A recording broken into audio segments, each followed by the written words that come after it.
Let me ask you this. If you will be able, or if you and I will be able to stand this, imagine being tortured under a scorching sun, under a very hot sun, and a very hot stone being placed on your chest. Yet, all that you can say, the word that you can say is Ahad. Ahad. One. One. That was Bilal Ibn Rabah. Today, on day 7 of our Ramadan series, we talk about the Abyssinian slave, Bilal Ibn Rabah. Bilal Ibn Rabah was an Abyssinian slave who accepted Islam and was being tortured by his master. Do you know how slaves are being tortured? Imagine being a slave and then going against the will of your master. Just imagine how you'll be tortured.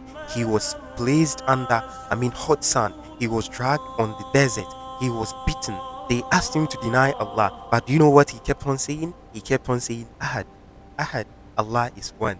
Kul huwallahu ahad. Say, Allah is one. Bilal wasn't just saying Allah is one, but rather he was testifying to Tawheed with his faith. Imagine a man who is being tortured for the sake of Islam becoming the first voice of Islam. He was the first ever muazzin for Islamic religion, the first voice to call Allahu Akbar.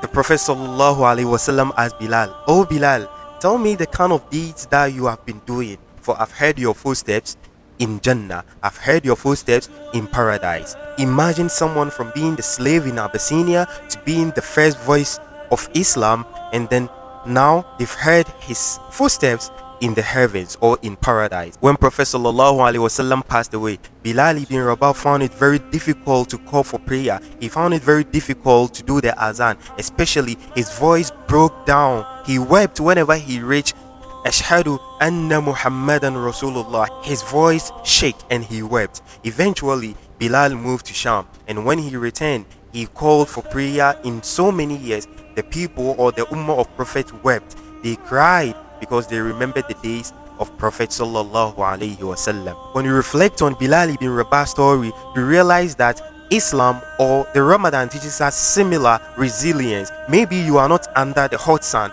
Maybe a stone or a hot stone isn't kept on your chest, but you are under pressure from your society, from the desires in your heart, from some distractions from where you work. Just say Ahad, say one, say Allah is one. And do you know one important thing? Your status in this world is not your status in front of Allah. Remember to always renew your intentions and be closer to Allah. Keep following SAS Media, and we shall meet tomorrow, inshallah. Assalamu alaikum.